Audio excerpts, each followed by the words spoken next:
I was just sitting here waiting for you to show up. Not that you're late or anything like that, but I saw a whale, Oh, and cool. shortly thereafter, a float plane landed well, in the vicinity. I wonder how often they have to or can you even see? Like, if you're a float plane, you're about ready to land. Are you worried about? You can't be worried about whales. I mean, it's always a possibility. You can never say never, but You got to that'd be be, pretty scary. I guess, kind of aware, but Yeah. I don't know. You'd be too paranoid. Right? Yeah. Anyway, yeah, it was a nice humpback. Pretty good here, and Just cruising? just cruising. Huh, cool. Just cruising. Saw a couple jumpers. Then the ferries went across, and that was about it Nice. for the excitement here. Also, was looking at those mountains right across the way here, and it just made me think about how little I've done to prepare for this season. Yeah. I have not. Last year, I camped up top, looked around a couple times, did some early morning day trips, scouted areas, got some photos, got some footage, but nothing. Yeah, I feel like I'm a little behind the ball game on that as well. For whatever reason, August 1st always comes. We know when it's going to come, at the end of July, but last year got a lot of hikes in, still excited for the season and everything like that, but then this year is just just nothing. So I think I'm going to hurt a little bit more this year, just getting up top. So, Well, you're in pretty good shape. Like, you just stay in shape, right? I mean, Or maybe you're compared to you in previous years more so than anything else. yeah, I like to at least prep and get a bunch of hikes in and do a little bit of camping before season, and I just haven't been able to do that. So, I mean, I'm gonna go either way, just got to push through and go. Yeah. Yeah, it's just one of those things where it's like I'm not in bad shape, but I know I'm not in as good a shape as I can be. Mm-hmm. So, and I don't know if I'll ever just because summers are so busy, it's like you don't want to just hike all the time, although that would be really cool. But you got, birthday parties and softball and, hiking and fishing Fish and is so prepping and much. camping. There's just so much to do. So, yeah. Last year, I think in spring at some point, wife and I got a subscription to the Mountain Tough. And so I was doing that 3-4 times a week, and it was just kind of part of the routine. It was fun. It was great. But after about a year or so, I canceled the subscription because you end up you have this at this point in your life. You should have a whole bunch of different exercises that you could do. It's not a matter of something new; it's a matter of doing it. Yeah. The best way to prepare for being in the mountains is to hike with a heavy pack in the mountains. Yeah. So I think the mental preparedness is definitely going to be there. It's just going to be that physical element, and I think it's going to be fine. It's going to suck. Like, I'm going to make it. There's no question about that. It might be a little bit more miserable than it has to be because I've done some hikes and, been staying fit, but wasn't as active as last summer. But it's going to be fine. Yeah, it's one of those things you just, you're going to go regardless, so just push your head down and then you just push through it, just one foot in front of the other. And like you got you should have a lot of time, but it's like, yeah, even if it takes, 6 hours versus 4 hours, I mean, you're still going to get up there. Yeah. So, yeah, no, looking forward to it. It's going to be pretty fun. So, yeah, I thought you were going to shame me because you were saying that I have a lot of time. Like, as a teacher, there's no reason for that I should not have been on top of mountains. And you are right. Like, I know that's not how you meant it, but, man, I should have. It just gets – we had the week we went to Juneau. Yeah. And then hiking around, some smaller hikes, but then chores and just you want to go fishing and everything else, and it just hasn't happened yet. So yeah, berry picking and all that stuff. I didn't even get to go berry picking this year. I know, like all of those things. I feel like a chump in the winter when we have to go get some frozen berries. Yeah. Just, dude, there's huckleberries and blueberries. Everywhere. There's everything that you could ever want berry-wise here. Why in the heck do I have to go to the store to get it? The really bad part is I don't have a really good excuse for why I didn't go and do it. It's just you have work. I don't have work. That's true. Yeah, but, I mean, work is only 8 hours a day. I mean, I don't know. It's one of those things. Yeah. Prioritize, so. Yeah, I got actually, there have been some days where it's been pretty nasty up top, and there's really no need to train for that at this point. I think that's one of the biggest misery makers is the people that aren't necessarily used to the weather, Mm-hmm. it kind of wears you down even more. So it's not a matter of just the miles, just the elevation. It's that plus the rain and the wet and the never Oh being yeah. dry. I think that's what really gets to people. Yeah. And if you've been through that before, like that's not a problem. Yeah. Yeah. What about the scouting thing? Do you think scouting is overrated, underrated? Is it kind of just right at this point? You have a whole bunch of miles on a whole bunch of different mountains over the last your whole life. So it's like at this point, do you really put a lot into looking at new mountains? Personally, no, I don't. I don't think scouting is super important, but I've been up a lot of mountains around our area, so it's like, okay, I know where deer are traditionally, and like when I'm hiking in the summertime, it's like, oh, okay, there are some deer around here because you'll see the scat, and then and then if you camp up top, you'll see them. But I'm not necessarily scouting, more or less just bringing my glass with me, and then just um, getting up early and glassing around just to seeing what I can see. But I technically I wouldn't call that as like scouting, but I mean I'm not hiking up the mountains just to see if there's deer up there. I'm just gonna pick a mountain and go because the deer population has been really good in our area. So I'd just pick a mountain and go, and then hunt. So I don't do any sort of scouting. Yeah. It probably is pretty important. I mean, I don't know. I've just never done it. So Yeah, I don't think you have the luxury of being able to pick through and look at specific deer and say, "Oh, this is," like naming them, like you can do yeah, in some of those cornfields or some of those areas down south where you have your pea plots and you just see the deer come by. You come up a mountain here, and what you look at in mid-July, you might never see yeah, yeah, in August. So it's not a matter of picking out a specific deer. And you're right; there's no secret to where to go. It's get into the alpine as secluded as possible, hmm be up and ready to go before first light. You don't have to be moving around the mountain and just getting your stank over there before you can even shoot, but like that is the most important thing.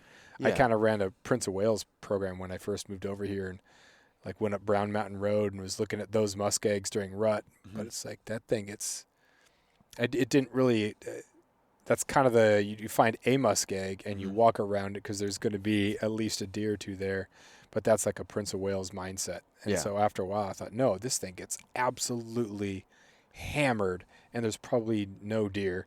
And then same thing with some of the most accessible peaks.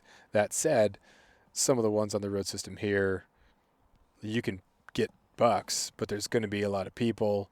And a lot of times they push down in some of these areas that, like right on that timber, some of these places, it's just so sinking steep that they're pretty safe. yeah. I think in the rut time, scouting isn't really like that important because just the deer are so active, and the bucks are always seem to be running around looking for that hot doe and there's just so many people around. So you could be scouting, this one muskeg from the road system or whatever, and then you show up there 6 o'clock in the morning, and well, it's not even light out then, but then there's already somebody there waiting. So it's like it's kind of like just one of those things. Throw a dart at the map and just go, and then Mm-hmm. just hike your tail off, do your calling, be smart, play the winds, all that sort of good stuff, and hopefully run into a deer, a buck anyway. And yeah, the whole scouting thing, like for August, I think goes back to that prioritizing because, I mean, that's, June, July, and then you got August, and it's just time to go. And June and July is a fun time to go camping. It goes back to like, okay, what do I want to do? Because, like, for me, I get Saturday, Sunday off if I don't go on vacation. And it's like, yeah, I don't really want to go spend my weekend when I want to go fishing or something like that. Yeah. I don't know. It's kind of hard to explain, but yeah. There's just a lot of other things to do. Hunting is a pretty big part, and I think about it a lot. But as Yeah. far as like the entire existence up here, there's so many other things. So it's not like you're a bad hunter. Or you're not dedicated if you want to go fishing, or if you just want to kind of hang out. Like there's so many good things to do up here, and I think I've come to terms with that the last couple of years, where I thought that it was just about more miles in the mountains and see more and scout more, and boots on the ground. When really there's a lot of cool stuff to see. So much cool stuff. And then you there's so many variables too. Like I'm going to go up this mountain, and then as you're going up there, there's someone else that's there, and you got to go to a plan B. Some of the areas don't really have a plan B, and that's kind of the scary thing. If you commit to this mountain, and sometimes the mountains are just in like a very small horseshoe, and it's not a matter of I'm going to drop out of this one or off this one and then go up the next one, because you're talking you got to go all the way back to like the boat and then head over to that one and then figure out anchorage and then go up the other one. It's not just a matter of getting up top and going across or dipping into a valley and being up to the other one by afternoon. It's always nerve-wracking, but yeah, you're definitely again, committed. You just gotta figure it out. Definitely committed to like a lot of spots. It's not like you can't just drop down and go back up another one. That's wild. Have you had day one opener success, or has it ended up being kind of a little bit later? Like, how's that playing out? I've had a couple times, obviously, where it's been super, super hot. Nothing happens on the first, but then you get the rain on the third, and then like the fourth. Yeah. So usually I'd not like die hard go out on the first, got to be up there the 31st, wake up and shoot the first thing on the first that I see. I usually go out the first opening weekend for me just because I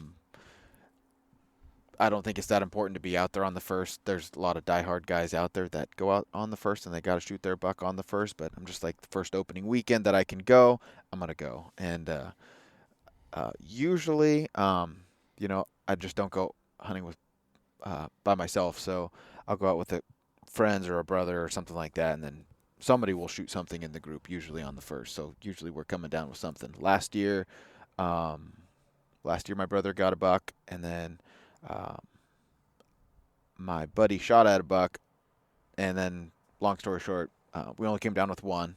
The year before that, I think I can't remember what we did, but usually pretty successful for the opening weekend that we're able to go out. I'd say about 90%. So, yeah, I'm trying to think back, and there have been days where the opener has been good. I think I doubled with a buddy on the opener, but it's just so weather dependent. Abby got her first on the opener, but yeah, with that amount of time, and I mean, I don't know how much you care about antlers and whatnot, but it's open over on Prince of Wales to federal subsistence. And a guy posted a photo. It was a nice buck, and he said, meat for the freezer. And you're about 3, maybe even 4 weeks away from finishing that antler growth, and then packing on pound growth. Yeah. So it was pretty balled up at the end, really rounded out, and so it was forky that may have had time to maybe branch into something more. But it was. Does that play in your considerations at all? Like you're a trophy hunter, if something's nice there, or you're like, it's okay if I wait till the 10th or 15th, it's done growing. Maybe they're starting to come out of velvet. Does that play into your decisions at all? Yeah, I'm definitely getting a little more pickier. I definitely feel like there's spots that I go where I feel like if I feel like there's going to be good bucks in the area, then I will be a little pickier. Whereas if I'm going up somewhere else that I feel like, it's hit hard and I'm just trying to be an opportunistic hunter, then I'll just, I'll set my standards like spike or bigger or fork in bigger. It's been a while since I've shot a spike. So, yeah, spike is like end of the season, like haven't gotten anything. Freezer's looking pretty bare. So, yeah, so it does play an effect like when I go different areas. I'm not sure if that makes sense. Like if I only have a day to go out, mid-rut, and I'm like, okay, I need some meat for the freezer, then, yeah, like forky and bigger is usually kind of where I set the standards. But alpine is a little bit different because I feel like I like to try to get out and away because the weather's usually better. So get out and away from people and be kind of choosy if I'm seeing some decent deer in the area. So there's two trains of thought when it comes to that being picky. Is if you go through a lot of work to get to an area, to come home empty-handed would seem like a waste for some people. So that might justify shooting a smaller deer. But also, if you're going through all that trouble to get back there where there could be some big bucks, waste or not using a tag on a smaller buck. Oh, there's our whale. Is that no? It's a sea lion there. Yeah. Using the tag on a smaller buck versus not shooting the smaller buck because you went through all the trouble. Where are you at on that one? You go to a special place, long way, brutal back in there. Do you take a buck so you don't come empty-handed, or do you wait, save the tag? I'm probably going to be a little picky, just because if it's one of those brutal hikes in, like what you're saying, you went through all this trouble just to get back in there. Usually, I'm not going to do that for a small forked horn where you're getting 35 pounds of meat off it. I'm going to try to be a little picky, and if it means, if that's all you're seeing is smaller bucks. Now, don't get me wrong, like there's the crab claw forkies, and then there's like the mature Yeah. forked horns, so the 2 points on either side, and then with eye guards or without eye guards. So if it's like a mature forked horn, that's all I'm seeing. Being limited for the weekend warrior type stuff, then I'm probably going to shoot one of those. But I mean, if it's a place where I really have to work to get back in there, and seeing a lot of deer, I'm definitely going to be a little choosy. Yeah. So Being choosy really adds up to if some people are really excited, they want to get all four. They want to tag out. yeah, So if you're shooting the first thing that you see, and you're shooting, maybe a crab claw, maybe another forky, or if you shoot 4 forkies, the difference between a mature buck and that smaller forky could be 10 to 15 pounds of meat. So over 4 deer, that's almost an entire other deer. Yeah. So you could get 2 nice, mature, really good bucks and have the same amount of meat of someone who tagged out shooting the first thing that they could see. yeah, Or if you end up getting super lucky and you shoot 3 or 4 magnums, like that's a substantial amount of meat further. Antlers don't always equate to more meat. Sometimes you get like a nice basket 4 or something like that, but you're looking at more mature bucks, which are going to have bigger antlers and are going to have more meat. So that can really, really play in. And it's not just about the antlers. It's also just about that meat, and that extra 5 to 10, 15 pounds adds up. yeah, Especially when you're looking at some of those shank cuts, some of the smaller deer, you're not getting a whole lot out of that. no, yeah, Even if you grind pile it, it's just still mostly ligament and tendon. yeah. The pretty small. I even shot a little 3x3, I think 2 years ago now, and I just got too excited, and I was like, oh man. I mean, I'm happy that I got the meat, but it was just like, looking at it through the scope, I was like, that's a pretty small buck.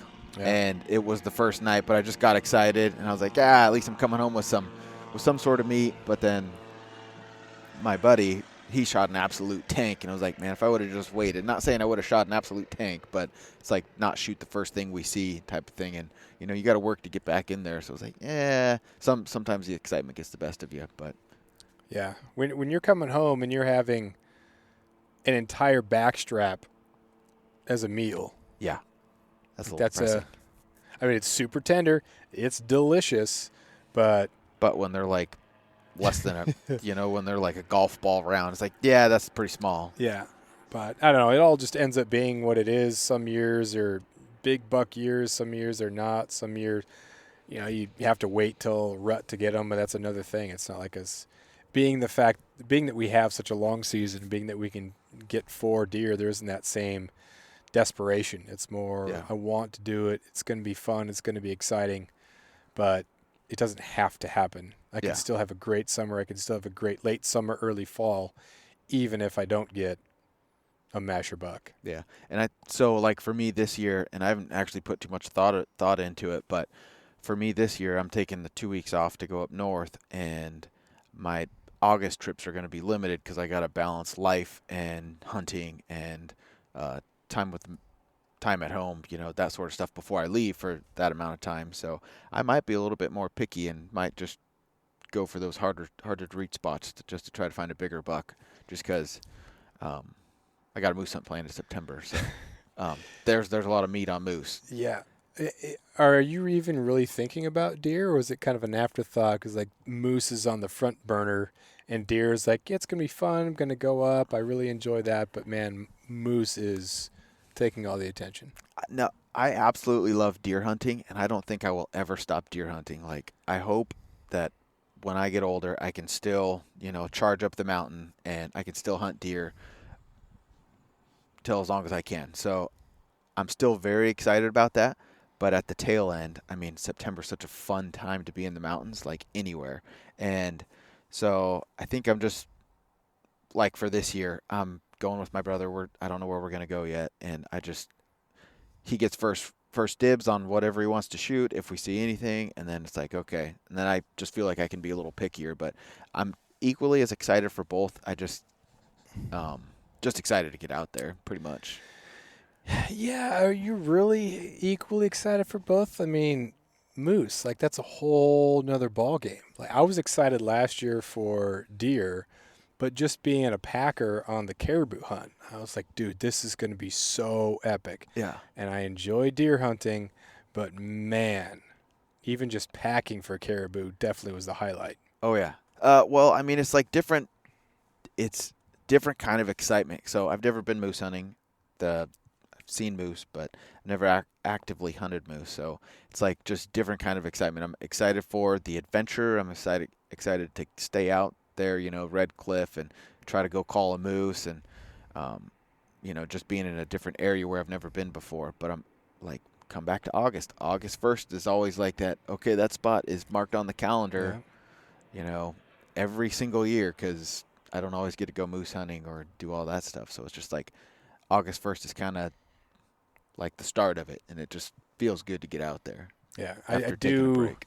I really liked the caribou hunt last year in that September, just because it's kind of feels like shoulder season. It's not as hot and buggy, and just going up north and you're seeing the leaves. It just seems like everything is slowed down.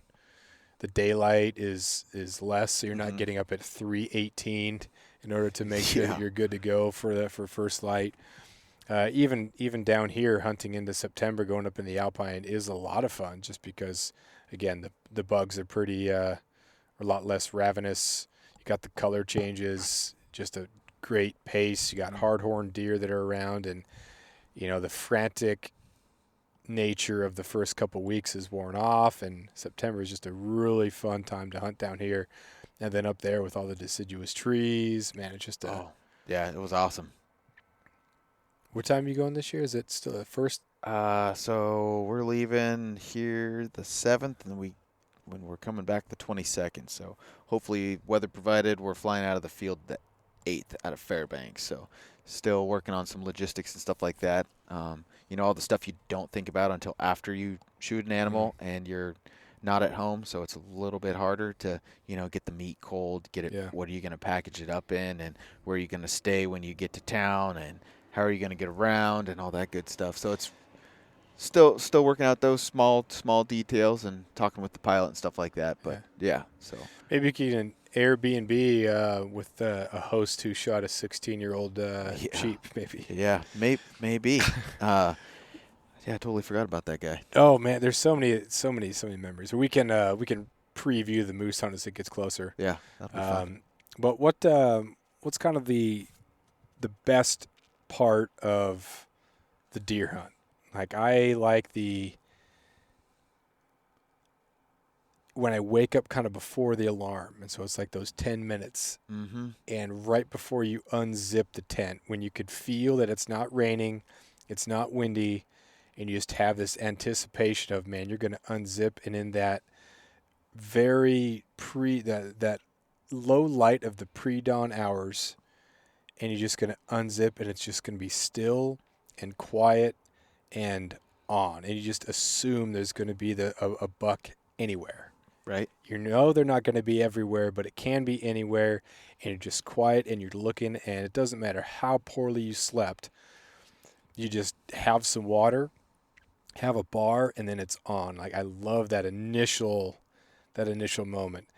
On the flip side, waking up and unzipping it and just having like the thick soupy fog. Ooh, sometimes you can tell when it's rolling, okay, this is going to move out, this is going to burn off. Yep. But other times it's like, oh man, it's damp, it's here to stay. Oh, dang it. And then you just don't know what to do. Then you lay around in the tent and you check it and you check it and you check it, and just nothing happens. That sucks. So what's the premium moment that you think about? For me, is exactly what you said. It's that first part of the morning when you wake up, and just like you said, it's so quiet, it's still a little dark, and you know that when you get out of the tent, you get to look for deer, and you hopefully get to shoot a buck, and after you've had your cup of coffee and some breakfast, and that's my favorite part, and then just watching the sun come up.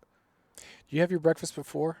Yeah, I get kind of cranky if I don't eat breakfast. So that's like Uh, the first thing. Like I will wake up an hour early just so I can have like I'll get my coffee ready, I'll get my breakfast ready, I'll just put that outside and I'll have my stove and everything just ready. So that way all I got to do is crank it on and just got to start fresh with the hot cup of coffee, get things moving and then with some breakfast. So,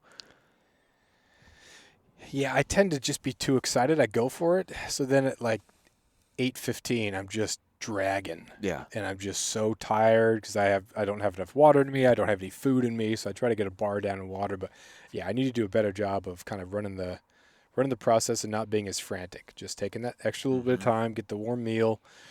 I think sometimes we start just kind of racing around the mountain rather than you're satisfied. You're not going on all adrenaline. You got some food in you.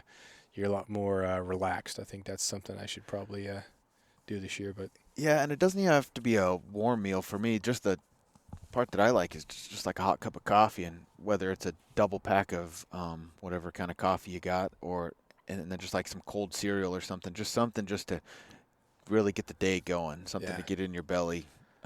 Just because I'm usually up fairly early at the house anyway, and I'm already eating breakfast and coffee and just waking up. So yeah. I got to make sure I have food with the coffee because I've done that before too. Oh When yeah. I always have food with it, and I don't know if it was early in the season. I don't think it was the opener, but woke up, didn't sleep well, and so I had three of the instants, Whew. and I'm all coffee, just Jittery. jittery. Yeah. My stomach felt kind of torn Ugh. up. It was Get a little brutal. nauseous and yeah, Yeah, tummy ache. Yeah. Been yeah, it there. was. Oof. That's terrible. Yeah, So I gotta have some trail mix or something. yeah. Like this is brutal. But Yeah, I think I'm gonna try some homemade, not really homemade. Like I'm just so this year I just got some like Rise and Shine from Three Bears out there. It's like this cereal seed breakfast mix type of mm, thing, granola type stuff, and I'm just gonna put some uh, powdered milk in that, and then try mixing it up and doing that. oh, Just because okay. some mornings I don't want to have the big ol' 1,200 calorie biscuits and gravy right off the bat and it just takes more time to make. It takes you got to boil your water, then you got to let it sit in there, then you got to eat it, and it won't cool down for X amount of time. So probably save the warm meals for later in the season, like during moose or something like that, and just try some cold breakfast. But I just need like something more than a bar. So and then usually after you get going a little bit or eat a bar along the way, is usually what I do. But Yeah. yeah, I think if there's time, you have the first initial get after it bar, coffee, water, whatever, and then as things kind of dial back, maybe mid morning, you get to a spot where you can glass and you can see how things develop.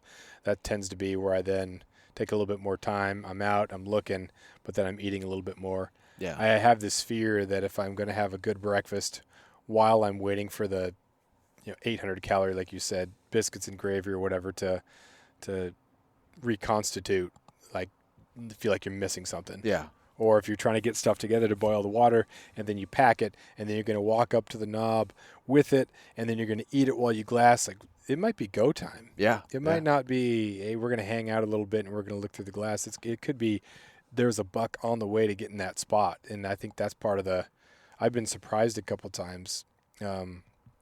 One time it was one of the biggest, it looked like a mule deer. Which Whoa. is what they always do. But it was maybe 30 yards from our camp. We were just kind of camped in a flat spot between some buckbrush, and we got out and we were just looping out, and all of a sudden this thing gets up and just starts bounding away, and it wasn't even close to ready because it was get out of the tent. It was let's get to our rock and let's glass, and didn't even think that in that small amount of time, that small little area we'd cover, that there'd be a monster buck potentially right there. And it was in a big buck area, but that really just hardened that whole idea of once I'm out of the tent, it's got to be on. Just be ready. Maybe it's something small, maybe it's nothing, but just being super aware. And So when you're in that situation, do you carry your gun in your hand? Or do you got it on your backpack? What do you I had it in my shoulder hand. strap or I was, I okay? was, You're ready but I then. wasn't like loaded up, wasn't ready to go. And I just, by the time that it was already bounding away, Yeah. and so I'm not, especially at that point, I wasn't a running shot taking, and I just totally was flabbergasted. Yeah. Just had no idea what was going on. So now I'll have the snack and everything. I'll peek outside the tent, see what's going on there, have the snack, have the water. And so when I get boots on, get the everything ready to go, and I leave, I got my rifle. I'm ready to go, and don't have one in the chamber. Yeah. I know some people that they talk about being ready means having one in the chamber, but it gets kind of screwy if you start hiking around a little bit more than you intended to, and all of a sudden you still got one in the chamber. I'm not comfortable with that. Especially when you start beating the brush. Like, yeah, no, that's just, Yeah. Not, definitely not for me. No. It takes about half a second to jack one in the chamber, so. Yeah, exactly. But. Yeah, looking forward to it, so. Yeah. What do you shoot? So I got the 6.5 Creedmoor, and then I got my 300 short mag that I just redone, so I don't know which one I'm going to take yet. I know for sure for the moose hunt I'm taking the 300 short mag. Kind of leaning towards the 6.5 just because I really like that gun. Yeah. It's light, and it looks cool. It's camo, and it shoots great. Kills deer, so. Yeah. I'm probably going to lean towards the 6.5 just because I don't want it to feel neglected. So. Yeah.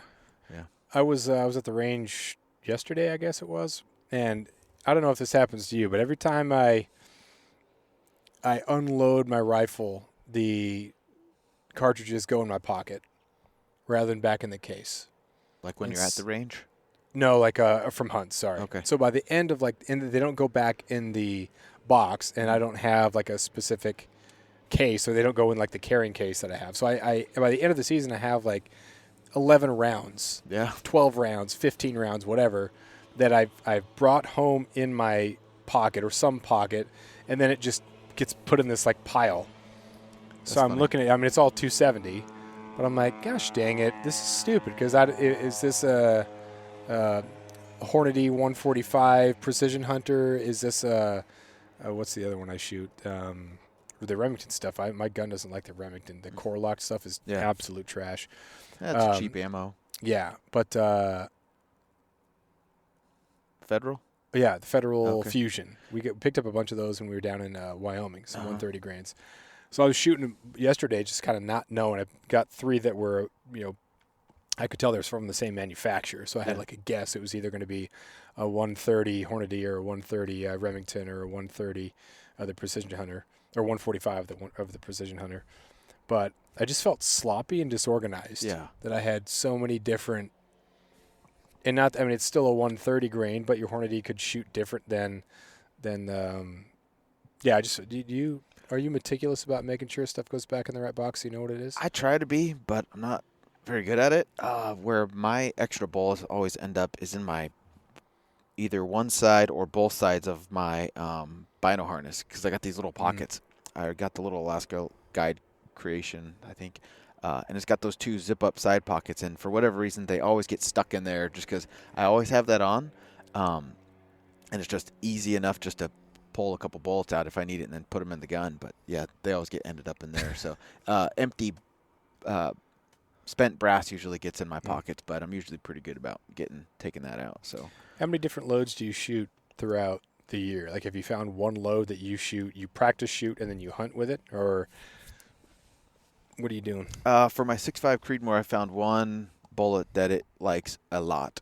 Actually, I found a couple bullets that it likes a lot, but this one seems to just be dead nuts. So it's that 143 ELDX by Hornady, and so I'll just go buy a box every now and then just so I got a good stockpile of them, and it shoots great, and I've killed a couple deer with that bullet now, and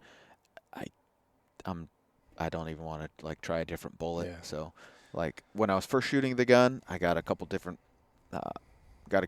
bullets, and I don't reload, so I was just doing stock ammo off the shelf, and that's just the best one that I found, and I just stuck with it. So now I just buy a couple boxes whenever I go to the store. Yeah, my problem is I've stockpiled a couple different types. Yeah. So we bought those Fusions. We were down in Wyoming, and like those. Mm-hmm. So I have those, and then I have the Hornady American Whitetail. Mm-hmm. So just based on what was available, I kind of have a hodgepodge, and I feel like I should shoot them. I'm not going to just give them away on buy, sell, trade or anything like that. So I don't know, I feel obligated to shoot them rather than just hoard them. Yeah. And it's interesting to see just kind of the difference in grouping and just putting some different stuff down range. But, when it comes down to, like, right before going on the hunt, it's all the same ammo. Yeah. So that way you know exactly what to expect and everything. But in these kind of weeks leading up to it, kind of spend some of that other stuff, go back to the fundamentals. Haven't shot in a couple months, so just walking through all that Yep. that process and everything. So what bullet shooting get out of your gun?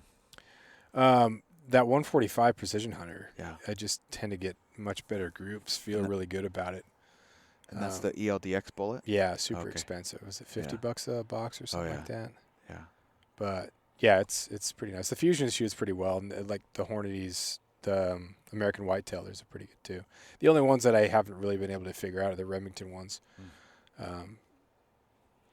But yeah, I don't know. Most of my shots are between 100 and 200 yards. I poked a couple, maybe a 220, something like that, but everything's been close. Yeah. Nice. So yeah, find a good bullet, just stick with it, especially if you don't reload. I mean, that's the easiest thing to do. Yeah, that's the goal. I want to just shoot all the extra trash that I have, and then from here on out, just have like, this is my round. This is what I shoot. Just go buy a box every other week. Get a good stockpile. Yeah. But yeah. All right. Well, you got practice, so it's a pretty good opener.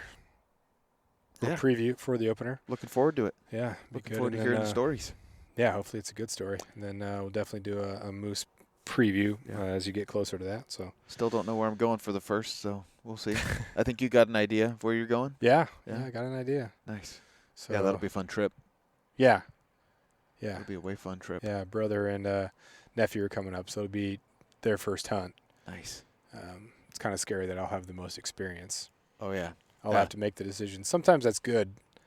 Like, there's no one else that can, I don't want to say second guess, but no one else weighs in on the opinion. They don't really know what to do, and so there's no second guessing. I'm just going to do this. This is the decision. No one else with experience would be like, ooh, well, this is not the move I'd take. They're going to just go with what I say. Well, I mean, you've had a couple buddies come up every other year, haven't you? That haven't, like your buddy Danny. Has he hunted before you brought him out? Actually, that's true. He hadn't hunted. And that was a mess last year. Yeah. With, I mean, you guys both survived. You guys got a little wet, but saw some deer anyway, right? Yeah, that was a rough one. That super rainy on the opener, and then we ended up being underneath that tarp and slanted rock. Yeah. Just getting cold, and then I finally came out and happened to see a buck. Like, I came out just to walk a little bit to get the blood moving, because I was like losing feeling in my feet, and Abby was like shaking almost uncontrollably. Happened to see a buck, but then like the things to communicate, we hadn't hunted with a third person before, and so Abby was down and she was ready, but she didn't have one in the chamber because it was going to be Danny's deer, and he couldn't see it. And then as soon as he could see it, then he looked through the scope, and the scope was fogged. So it was way too much time for that deer. He was looking at us. I'm like, dude, he's right there. It seemed like he stood forever. Right. Always does. Yeah. So and Abby could have shot it, but, in her mind world and what we had communicated, it was, Danny's shot. Yeah. So, that was kind of unfortunate that he wasn't able to get one. That just means he has to come back up. Yeah. And then you brought out Steve, but he's hunted before. Yeah, he's hunted before. And had some other friends from down south who'd come up who'd hunted before. So you kind of have that knowledge, and there's some sort of tactic in there, because there's some universal things when it comes to hunting. So brother and nephew, it'll be, especially since I'm the younger brother, being able to order my brother around will be kind of good. Yeah, fun. That's good. A little payback, right, from long childhood? Time coming, yeah. Yeah. That's funny, because I'm actually I took my older brother out last year, and he was able to shoot his first buck, but having not hunted, we took him out a bunch of years ago, and he shot his first black bear, and he's never done this before, so it's that older brother, younger brother, it's like, oh man, I just got to listen to him all the time now. This is kind of weird. So it's kind of fun. Yeah. Yeah. Definitely good. Definitely fun to watch him hunt and stuff like that. Yeah. So looking forward to it. Yeah, hoping we can get both of them a deer. Yeah, it's fun to watch them suffer carrying out the heavy packs. Like, you do this for fun type of stuff. Yeah, it's good. I think my brother's been pretty excited about. He's very involved with the kids and getting them outside, having challenges and stuff. So he's been they've been camping a lot and pretty excited. So they've kind of been training together. It's been a good bonding thing. So I think they're going to be in great shape. But still, Nice. there's nothing that can prepare you for. If you're on a trail hiking with weight, that's different than not being on a trail, slick alpine with deer weight rather than water weight or whatever weight. So, yeah, it's going to be great. Pretty excited for it. So hopefully we can get at least one down and go from there. Are you guys bringing one tent for yours, or you guys just? Yeah, we got a 2 4-man. Nice. Abby and I got that one for the little one too. So when we go camping, we can fit a third one in there. This is a little pre-test. Yeah. Pre-run. So we'll go on that. I don't know space-wise, weight-wise. It'd be nice to bring the hot tent just as like a warm-up, dry-out if need be. Yeah. Make it like a mess tent. 'Cause if you do get out there and it's miserable and wet and you just can't get dry, you can't get warm. The hot tent would be pretty nice for that. Yeah, it's not great for the first hunt. You kind of want, especially if you're taking a kid, you want it to be enjoyable enough. Yeah. You want it to be challenging. You want it to be an accurate representation of some doable suffering. But if it just not suffer the entire time. Yeah. Yeah. If it's horrible and fogged in and there's zero fun had, I mean, it'd be even better if it went the other way. If it was just hot and sunny, we didn't see a deer, like at least it's an amazing camp out in the mountains. So at least it's something that that Benjamin might want to do again. So. Nice. Cool. Very cool. Yeah. It'll be good. Yeah, excited for it. Already time. Yeah. Wild. But, all right, man. Good luck, and we'll Likewise. talk to you next time. Okay.